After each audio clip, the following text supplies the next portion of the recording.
നമസ്കാരം സുഹൃത്തുക്കളെ, എന്റെ പേര് Aswathy. Welcome to Harshitham Edutech. 2026 ഏറ്റവും പ്രധാനപ്പെട്ട ഷുവർഷോർഡ് കറണ്ട് അഫയേഴ്സ് ക്വസ്റ്റ്യൻസിന്റെ ഡിസ്കഷൻ ആണ്. കഴിഞ്ഞ ദിവസം നമ്മുടെ ചാനലിൽ അപ്ലോഡ് ചെയ്ത കറണ്ട് അഫയേഴ്സ് ക്ലാസ് എല്ലാവരും കണ്ടിട്ടുണ്ടായിരുന്നു. അതിന്റെ നോട്ട് നമ്മുടെ ഹർഷിതം എഡ്യൂടെക്കിന്റെ ടെലഗ്രാം ചാനൽ ഞാൻ ഇട്ടിട്ടുണ്ട്. അപ്പൊ നോട്ട് വായിച്ച് റിവിഷൻ അടിച്ചോളാം, വീണ്ടും വീണ്ടും വായിക്കുക, ക്വസ്റ്റ്യൻസ് തറവാക്കിക്കൊള്ളാം. ഓക്കെ, അപ്പൊ ഇന്നത്തെ ക്ലാസ്സിലേക്ക് എല്ലാവർക്കും സ്വാഗതം. ഇതിന്റെ PDF നോട്ട് വേണം എന്നുണ്ടെങ്കിൽ യെസ് എന്ന് താഴെ കമന്റ് ചെയ്യുക. അതുപോലെ തന്നെ ക്ലാസിന്റെ ഇടയ്ക്ക് ഞാൻ കുറച്ച് ക്വസ്റ്റ്യൻസ് ഒക്കെ ചോദിക്കും, അതിന്റെ ഉത്തരവും താഴെ കമന്റ് ചെയ്യുക. കഴിഞ്ഞ പ്രീവിയസ് ക്ലാസ്സുമായിട്ട് ബന്ധപ്പെട്ട ക്വസ്റ്റ്യൻസ് ഒക്കെ തന്നെയാണ്, ഈസി ആയിട്ടുള്ള ക്വസ്റ്റ്യൻസ് ആണ് ചോദിക്കുന്നത്. അപ്പൊ സെറ്റ് അല്ലേ? അപ്പൊ സ്റ്റാർട്ട് ചെയ്യാം. നമ്മുടെ ചാനൽ ആദ്യമായിട്ട് ആരെങ്കിലും കാണുന്നുണ്ടെങ്കിൽ welcome to Harshitham Edutech family, subscribe ചെയ്ത് ഫാമിലി മെമ്പർ ആയിക്കോളാം. ഓക്കെ, സ്റ്റാർട്ട് ചെയ്താലോ? ആദ്യത്തെ ചോദ്യം, ഇന്ത്യയിലെ ഏറ്റവും വലിയ സ്വകാര്യ ബാങ്കായ HDFC ബാങ്കിന്റെ ചെയർമാൻ സ്ഥാനം അടുത്തിടെ രാജിവെച്ച വ്യക്തി ആരാണ്? അദാനു ചക്രവർത്തിയാണ്. 2026 മാർച്ച് മാസമാണ് ഇദ്ദേഹം HDFC ബാങ്കിന്റെ ചെയർമാൻ സ്ഥാനം രാജിവെച്ചത്. ഇപ്പൊ നിലവിൽ പാർട്ട് ടൈം ചെയർമാൻ ആണ്, പാർട്ട് ടൈം ഇന്ററിം ചെയർമാൻ ആണ് KK M മിസ്ട്രി ആണ് നിലവിലെ HDFC ബാങ്കിന്റെ ചെയർമാൻ സ്ഥാനത്തേക്ക് ഏപ്രിൽ മാസം വന്നിരിക്കുന്നത്. ഓർക്കുക, കിടപ്പ് രോഗികൾക്കും പ്രായമായവർക്കും വീട്ടിലെത്തി സാന്ത്വന പരിചരണം ഉറപ്പാക്കുന്നതിന് വേണ്ടി കുടുംബശ്രീ നടപ്പിലാക്കുന്ന പദ്ധതിയുടെ പേരാണ് സാന്ത്വനമിത്രം. സാന്ത്വനം ഏകാൻ ഒരു മിത്രമായി വീട്ടിലെത്തുന്നു കുടുംബശ്രീയിലെ ആൾക്കാർ. അപ്പൊ കുടുംബശ്രീയുടെ പദ്ധതിയാണ് സാന്ത്വനമിത്രം. ആർക്ക് വേണ്ടിയിട്ടാണ്? കിടപ്പ് രോഗികൾക്കും പ്രായമായവർക്കും വീട്ടിലെത്തി സാന്ത്വന പരിചരണം ഉറപ്പാക്കുന്നതിന് വേണ്ടി കുടുംബശ്രീ നടപ്പിലാക്കുന്ന പദ്ധതിയുടെ പേരെന്താ? സാന്ത്വനമിത്രം. സാന്ത്വനമിത്രം. അടുത്തത് ഒരു അപ്പോയിന്റ്മെന്റ് ആണ്. കേന്ദ്ര വാണിജ്യ വകുപ്പിന് കീഴിലുള്ള സ്പൈസസ് ബോർഡിന്റെ പുതിയ വൈസ് ചെയർമാനായി നിയമിതനായ വ്യക്തിയാണ് ഷാജി രാഘവൻ. ഷാജി രാഘവനാണ് സ്പൈസസ് ബോർഡിന്റെ പുതിയ വൈസ് ചെയർമാൻ. 3 ചോദ്യം കിട്ടിയോ? അദാനു ചക്രവർത്തി HDFC ബാങ്കിന്റെ ചെയർമാൻ ആയിരുന്നു, രാജിവെച്ചു. നിലവിൽ KK M മിസ്ത്രിയാണ്, പാർട്ട് ടൈം ഇന്ററിം ചെയർമാൻ ആണ്. സാന്ത്വനമിത്രം എന്നത് കുടുംബശ്രീയുടെ പദ്ധതിയാണെന്ന് ഓർക്കുക. ഷാജി N രാഘവൻ സ്പൈസസ് ബോർഡിന്റെ പുതിയ വൈസ് ചെയർമാൻ ആയിട്ട് നിയമിതനായി. നിങ്ങളോട് ഒരു ചോദ്യം ചോദിക്കട്ടെ. കഴിഞ്ഞ ക്ലാസ്സിൽ പഠിപ്പിച്ച ചോദ്യം തന്നെയാണ്. ഒരു കൃതി Mother Mary comes to me എന്ന കൃതിയുടെ രചയിതാവ് ആരാണ്? താഴെ കമന്റ് ചെയ്യൂ, എളുപ്പമാണ്. Mother Mary comes to me എന്ന കൃതിയുടെ രചയിതാവ് ഒരു ലേഡിയാണ്. Mother Mary comes to me എന്നത് ഒരു മെമ്മോയർ, ഒരു ആത്മകഥ കൂടിയാണ്. ആരുടെ ആത്മകഥ? താഴെ കമന്റ് ചെയ്യുമല്ലോ. ഓക്കെ, അടുത്തയിലേക്ക് പോകാം. അതിനു മുന്നേ മെയ് മാസം 4 നമ്മുടെ ഹർഷിതം എഡ്യൂടെക് ആപ്പിൽ കമ്പനി ബോർഡ് LGSന്റെ പുതിയ ബാച്ച് തുടങ്ങുകയാണ്. അപ്പൊ ഒരുപാട് പേര് പുതിയ ബാച്ച് ചോദിച്ചിട്ടുണ്ടായിരുന്നു, പ്രിന്റബിൾ നോട്ട് ഉൾപ്പെടെയുള്ള ബാച്ച് ചോദിച്ചിട്ടുണ്ടായിരുന്നു. അപ്പൊ എല്ലാം കൂടി കിട്ടുന്ന രീതിയിൽ മെയ് മാസം 4 നമ്മൾ പുതിയ ബാച്ച് ആരംഭിക്കുന്നു. Prelims and mains included batch ആണ്. പ്രിന്റബിൾ നോട്ട് ഉൾപ്പെടെയാണ്, നിങ്ങൾക്ക് പ്രിന്റ് എടുക്കാൻ പറ്റുന്ന PDF നോട്ട് ഉൾപ്പെടെയാണ്. Full syllabus coverage, time table അനുസരിച്ചാണ് ക്ലാസ് പോകുന്നത്. പഠിപ്പിച്ചേ വിടത്തുള്ളൂ. പ്രിലിംസ് 50 ദിവസം കൊണ്ട് സെറ്റ് ആക്കി തരും കേട്ടോ ഞാൻ. മെയിൻസിലേക്ക് അത് കഴിഞ്ഞിട്ട് നമ്മൾ കടക്കുന്നതായിരിക്കും. എല്ലാ കാര്യങ്ങളും ഫുൾ സിലബസ് കവറേജ് ആണ്. GK, current affairs, maths, mental ability, science എല്ലാ കാര്യങ്ങളും ഉണ്ടായിരിക്കും. കറണ്ട് അഫയേഴ്സ്, ഷോർട്ട് കറണ്ട് അഫയേഴ്സും മന്ത്ലി കറണ്ട് അഫയേഴ്സും ഉണ്ടായിരിക്കും. അതുപോലെ പഴയ SCRT, പുതിയ SCRT ചാപ്റ്റർ വൈസ് ഉണ്ടായിരിക്കും. പിന്നെ PSC previous questions with related ഫാക്ട്സിന്റെ ഡിസ്കഷൻ ഉണ്ടായിരിക്കും. എല്ലാ കാര്യങ്ങളും ക്ലാസ്സുകളുടെ എന്തെങ്കിലും ഡൗട്ട് ഉണ്ടെങ്കിൽ എന്നോട് ഡയറക്ട്ലി ചോദിച്ച് മനസ്സിലാക്കാനുള്ള ഓപ്ഷൻ നമ്മുടെ ആപ്പിൽ അവൈലബിൾ ആണ്. 24/7 ആപ്പിന്റെ ആക്സസിബിലിറ്റി ഉണ്ടായിരിക്കും. പിന്നെ ഐഫോണിലും ആൻഡ്രോയിഡ് ഫോണിലും കമ്പ്യൂട്ടറിലും ഒക്കെ ആപ്പ് യൂസ് ചെയ്യാൻ പറ്റും കേട്ടോ. എത്രയും വേഗം തന്നെ അഡ്മിഷൻ എടുത്തോളാം. അഡ്മിഷൻ നടന്നുകൊണ്ടിരിക്കുന്നു. മെയ് 4 നമ്മൾ ക്ലാസ് സ്റ്റാർട്ട് ചെയ്യുന്നു. ഒട്ടും സമയം കളയാനില്ല. എത്രയും വേഗം തന്നെ, ഇതുവരെ പഠിച്ചു തുടങ്ങാത്ത ആൾക്കാരാണെങ്കിലും കുഴപ്പമില്ല, ഫ്രഷ് ആയിട്ട് വന്നോളൂ. ഞാൻ ആദ്യം മുതൽ തന്നെ നിങ്ങളെ പഠിപ്പിച്ച് സെറ്റ് ആക്കി വിടാം. ഓക്കെ, ഞാൻ സർക്കാർ ജോലി നേടിയ വഴികളിലൂടെയാണ് നിങ്ങളെയും കൊണ്ടുപോകാൻ പോകുന്നത്. ആ പ്രോപ്പർ ഗൈഡൻസ് നിങ്ങൾക്ക് എപ്പോഴും ഉണ്ടായിരിക്കും. ഓക്കെ, അടുത്ത ചോദ്യത്തിലേക്ക് പോയാലോ? അടുത്തത്, കേരള സർക്കാരിന്റെ വയനാട് പുനരധിവാസ പദ്ധതിയുടെ ഭാഗമായുള്ള ആദ്യ മാതൃകാ ടൗൺഷിപ്പ് നിലവിൽ വന്നത് എവിടെയാണ്? Elstone estate Kalpetta. Elstone estate കൽപ്പറ്റയിലാണ് ആദ്യ മാതൃകാ ടൗൺഷിപ്പ്. അതായത് ചൂരൽമല, മുണ്ടക്കൈ ദുരന്ത ബാധിതർക്ക് വേണ്ടിയിട്ടുള്ളതാണ്. എസ്റ്റേൺ എസ്റ്റേറ്റ് കൽപ്പറ്റയിലാണ് ആദ്യത്തെ മാതൃകാ ടൗൺഷിപ്പ് നിലവിൽ വന്നത്. ഓർക്കുമല്ലോ. അടുത്തത്, മുഖ്യ തെരഞ്ഞെടുപ്പ് കമ്മീഷണർ ആരാണ്? നിലവിലെ ജ്ഞാനേഷ് കുമാർ. ഇദ്ദേഹം അടുത്തിടെ വാർത്താ പ്രാധാന്യം നേടിയ വ്യക്തിയാണ്. പാർലമെന്റിൽ ഇംപീച്ച്മെന്റ് നോട്ടീസ് നേരിടുന്ന ആദ്യത്തെ മുഖ്യ തെരഞ്ഞെടുപ്പ് കമ്മീഷണർ ആരാണെന്ന് ചോദിച്ചാൽ ഗ്യാനേഷ് കുമാർ ആണ്. ഗ്യാനേഷ് കുമാർ. പാർലമെന്റിൽ ഇംപീച്ച്മെന്റ് നോട്ടീസ് നേരിടുന്ന ആദ്യത്തെ മുഖ്യ തെരഞ്ഞെടുപ്പ് കമ്മീഷണർ ആരാണ്? ഗ്യാനേഷ് കുമാർ. ഈ പറഞ്ഞ 5 ചോദ്യം കിട്ടിയല്ലോ അല്ലെ? ഇപ്പൊ തന്നെ പഠിച്ചു പോകൂ. അപ്പൊ കിട്ടിയിട്ടുണ്ടെങ്കിൽ ആ ലൈക്ക് ബട്ടൺ ഒന്ന് ക്ലിക്ക് ചെയ്യാവോ? നിങ്ങൾ സെറ്റ് ആണെന്നാണ് എന്റെ അർത്ഥം. ഓക്കെ, അടുത്തതിലേക്ക് പോകാം. അടുത്തത് ആബേൽ പുരസ്കാരമാണ്. ആബേൽ പുരസ്കാരം എന്നാൽ എന്താണ്? ഗണിതശാസ്ത്രത്തിലെ നൊബേൽ പുരസ്കാരം.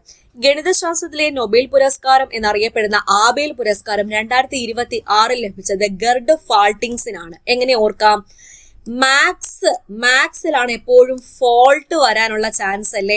ഒരു നമ്പർ മാറിപ്പോയി കഴിഞ്ഞാൽ ആ കണക്ക് ഫുള്ളായിട്ട് അങ്ങ് തെറ്റിപ്പോത്തില്ലേ? അപ്പൊ അത്രയും സ്റ്റെപ്പ് എഴുതി നമ്മൾ സ്കൂളിലൊക്കെ ഏതെങ്കിലും ഒരു ഡിജിറ്റ് മാറിപ്പോയി കഴിഞ്ഞാൽ അത് ഫുള്ളായിട്ട് തെറ്റിപ്പോവും. നമ്മൾ അത്രയും സ്റ്റെപ്പ് എഴുതിയിട്ട് വല്ല കാര്യമുണ്ടോ? ഇല്ല.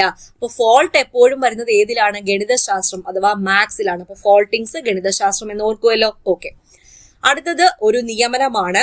2026 മാർച്ച് മാസം UK അടുത്ത ഇന്ത്യൻ ഹൈക്കമ്മീഷണറായി നിയമിതനായത് ആരാണെന്ന് ചോദിച്ചാൽ പെരിയസ്വാമി കുമാരനാണ്. 2026 മാർച്ച് മാസം UK അടുത്ത ഇന്ത്യൻ ഹൈക്കമ്മീഷണറായി നിയമിതനായത് ഓർക്കുക. അടുത്തതൊരു വേദിയാണ്, G7 ഉച്ചകോടിയുടെ വേദി. 52ാമത് G7 ഉച്ചകോടിയുടെ വേദി 2026 എവിയൻ ലെസ് ബെയിൻസ്, ഫ്രാൻസിലെ എവിയൻ ലെസ് ബെയിൻസിലാണ് 2026 G7 ഉച്ചകോടി നടക്കുന്നത്. അടുത്ത ചോദ്യം, 2011-12 പകരം ഇന്ത്യയുടെ മൊത്തം ആഭ്യന്തര ഉൽപാദനം കണക്കാക്കുന്നതിനുള്ള പുതിയ അടിസ്ഥാന വർഷമായി പ്രഖ്യാപിച്ചത് 2022-23 ആണ്. GDP കണക്കാക്കാൻ 22-23 പുതിയ അടിസ്ഥാന വർഷമായിട്ട് പ്രഖ്യാപിച്ചിരിക്കുന്നത്. അടുത്തത് ഒരു പുരസ്കാരം 2026 കടമ്മനിട്ട രാമകൃഷ്ണൻ സാഹിത്യ പുരസ്കാരം ലഭിച്ചത് ആർക്കാണ്?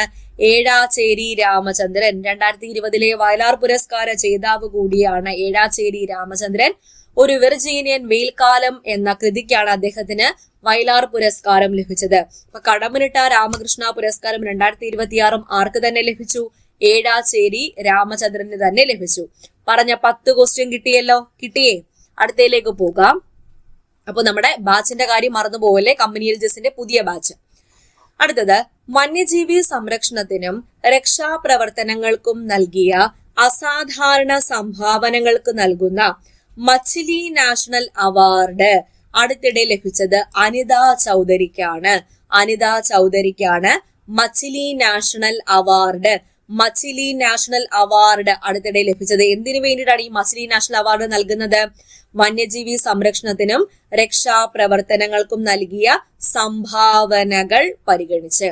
ശുഭാംശു ശുക്ലയെ പറ്റിയുള്ള കുറച്ച് ഫാക്ട്സ് ആണ് പറയുന്നത്. ചോദിക്കാൻ നല്ല ചാൻസ് ഉള്ള ചോദ്യമാണ്.